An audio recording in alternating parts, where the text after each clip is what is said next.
आय सीमा नहीं बढ़ने की वजह से अनुसूचित जाति में सरकार के प्रति रोष बढ़ता जा रहा है। Confederation of SC ST BC organisation ने मुख्यमंत्री नायब सिंह सैनी से अनुसूचित जाति की आय सीमा 2.5 लाख से बढ़ाकर 8 लाख करने की मांग की है। उन्होंने बताया कि आय सीमा कम होने की वजह से बड़ी संख्या में अनुसूचित जाति के छात्रों को छात्रवृत्ति का लाभ नहीं मिल पा रहा। वहीं उन्होंने बताया कि अपनी मांगों को लेकर अनुसूचित जाति पानीपत में मार्च के महीने में एक बड़ा सम्मेलन करेगा। Confederation of SC ST BC organisation ने मुख्यमंत्री के नाम दिए ज्ञापन में क्या मांग की है, इस बारे में confederation of SC ST BC organisation के अध्यक्ष कर्मवीर से खास बातचीत की। चंडीगढ़ से टोटल टीवी के एस्टेट एडिटर अनिल कुमार ने। Confederation of SC ST BC organisation ने मुख्यमंत्री के नाम ज्ञापन सौंपा है। इस ज्ञापन में क्या मांग की गई है, इस समय मेरे साथ हैं ऑर्गेनाइजेशन के अध्यक्ष कर्मवीर। इनसे जानते हैं कि ज्ञापन में क्या मांग की गई है मुख्यमंत्री से। जी, हमारी ऑर्गेनाइजेशन की तरफ से जो दलितों को छात्रवृत्ति मिलती है उसका जो क्राइटेरिया है इनकम का, वो 2.5 लाख रुपए है और 2.5 लाख बहुत पुराना चला आ रहा है। 2.5 लाख के इनकम क्राइटेरिया की वजह से जो है किसी भी बच्चे को लाभ नहीं मिलता। इवन जो स्वीपर है, क्लास 4 है, या इवन कोई फैक्ट्री में भी काम करता है तो उसके बच्चे भी सरकार की जो स्कीमों का लाभ है उसको नहीं ले पाते। लेकिन इस अनुसूचित जाति के लिए क्राइटेरिया पहली बात तो नहीं होना चाहिए। दूसरी तरफ मैं आपके टीवी के माध्यम से बताना चाहता हूँ कि इनकम क्राइटेरिया अगर OBC का देखा जाए तो 8 लाख रुपए है। माननीय मुख्यमंत्री ने 6 लाख से 8 लाख बढ़ा दिया।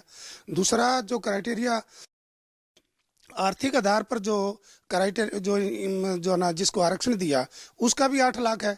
लेकिन जो बेसिकली लाभ जो मिलना चाहिए अनुसूचित जाति वो सामाजिक तौर पर प्रताड़ित है, दूसरे साधनों से भी वंचित है, तो उसका जो क्राइटेरिया 2.5 लाख है। तो हमने माननीय मुख्यमंत्री के सेक्रेटरी धर्मेंद्र जी को अपना ज्ञापन दिया मुख्यमंत्री के नाम कि भी हमारा जो 2.5 लाख के इनकम क्राइटेरिया है कम से कम 8 लाख किया जाए और नहीं तो अनुसूचित जाति का तो 12 लाख तक भी किया जाए। ये हमने एक मांग पत्र माननीय मुख्यमंत्री जी के नाम दिया है और मैं उम्मीद करता हूं और अनुरोध करता हूं पूरे हरियाणा के दलितों की तरफ से कि आप कहते हो कि अंतिम आदमी को हम जो है ना वो देंगे, लेकिन ये समाज में सबसे अंतिम आदमी है जो इसका जो है ना बच्चों को लाभ मिले और इसका इनकम क्राइटेरिया कम से कम 8 लाख बढ़ाया जाए। कर्मवीर जी, अगर आपकी मांगे नहीं माने जाती तो आपका अगला कदम क्या होगा? नहीं, आप ये देखो मांगे हमने रिक्वेस्ट करी है और माननीय मुख्यमंत्री जी अच्छे आदमी है कि किया जाए। जैसे बैकवर्ड का पहली बार मुख्यमंत्री बनते ही बैकवर्ड को कुछ उन्होंने दी, लेकिन अनुसूचित जाति में अभी पिछले दिनों सुप्रीम कोर्ट के आदेश अनुसार वर्गीकरण भी कर दिया, लेकिन अनुसूचित जाति ठगा सा महसूस कर रहा है।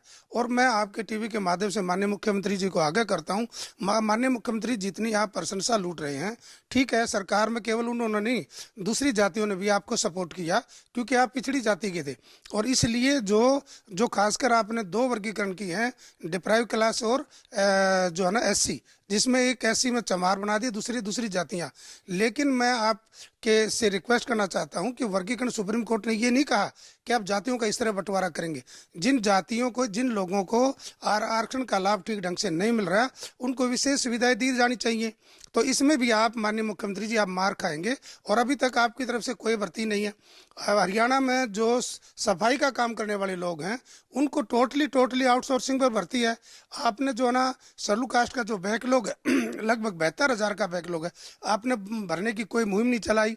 इन बातों को लेकर भी मैं ये बताना चाहता हूँ कि हम मार्च के महीनों में इन सब तमाम तरह की मांगों को लेकर एक बहुत बड़ा सम्मेलन चमार जाति के लोगों ने आह्वान किया पानीपत में। एक हम बहुत बड़ा प्रदर्शन करेंगे। माननीय मुख्यमंत्री जी, आपसे अनुरोध है कि आप बेसिक जो देना चाहते हो दें। जो जाति पीछे रह गए, जो समाज पीछे रह गया उसके लिए विशेष करें, लेकिन समाज के अंदर फूट ना डालें। अभी माननीय मोदी जी ने भी और जो है ना योगी जी ने भी कहा बटोगे तो कटोगे, आपने सरेआम हमारे को काट दिए। आज शेड्यूल कास्ट एक जगह नहीं बैठ पा रहा, एक दूसरे के दुख सुख में शामिल नहीं हो रहा, इतना फूट डाल दिया है कि हम आपस में बैठना भी आपने बंद कर दिया। आने वाले समय में इसका खामियाजा आपको जरूर भुगतना पड़ेगा, लेकिन इसमें सुधार करे, ये हमारी अपील है। कर्मवीर जी, आपने कहा है कि पानीपत में एक बहुत बड़ा सम्मेलन किया जाएगा, तो वो कब किया जाएगा? ये 9 मार्च या 16 मार्च को जो है ना, जो हम जिन लोगों को बुलाना चाहते हैं इस इश्यूज पर, कुछ नेताओं ने उसमें यस करी है, जैसे चिराग पासवान जी ने की है, एक मेंबर पार्लियामेंट ने की है, और आदरणीय चंद्रशेखर जी से भी अनुरोध है, और हरियाणा के भी जो एमएलए हैं, जो पार्टी के अध्यक्ष हैं, सबसे हम अनुरोध करेंगे कि हमें आज़ादी के बाद या अभी तक जो आरक्षण की बात करते हैं, ठगा सा महसूस है। हमें ठीक ढंग से अभी तक आरक्षण का लाभ नहीं मिला है। जैसे आप पदोन्नति में आरक्षण का मामला लटका हुआ है, आपकी सरकार ने 50वां संविधान संशोधन किया, आज तक लागू नहीं कर पाए, बैकलॉग भर नहीं पाए, एट्रोसिटी एक्ट को ठीक ढंग से लागू नहीं कर पाए। स्पेशल कंपोनेंट बजट जो हमारा 20% जो बजट हमारे पर खर्च होना चाहिए, ये भी बताना चाहते हैं केवल 3-4% खर्च होता है, उसको भी कभी लागू नहीं किया। तो माननीय मुख्यमंत्री जी, आप हमें मिलने का समय दें, हम सारी बातें आपके सामने रखेंगे, क्योंकि आजकल अधिकारी जो थे सभी नेताओं को गुमराह करते रहे, ठीक, और हमें यूज करते रहे, लेकिन किसी भी पार्टी ने हमारी सही बातों की तरफ ध्यान नहीं दिया। इसलिए आपसे अनुरोध है कि हमारी मांगों पर विचार किया जाए।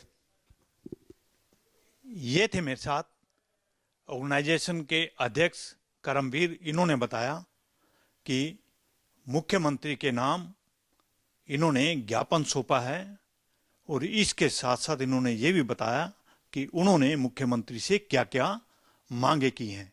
Anil Kumar, total news, Chandigarh.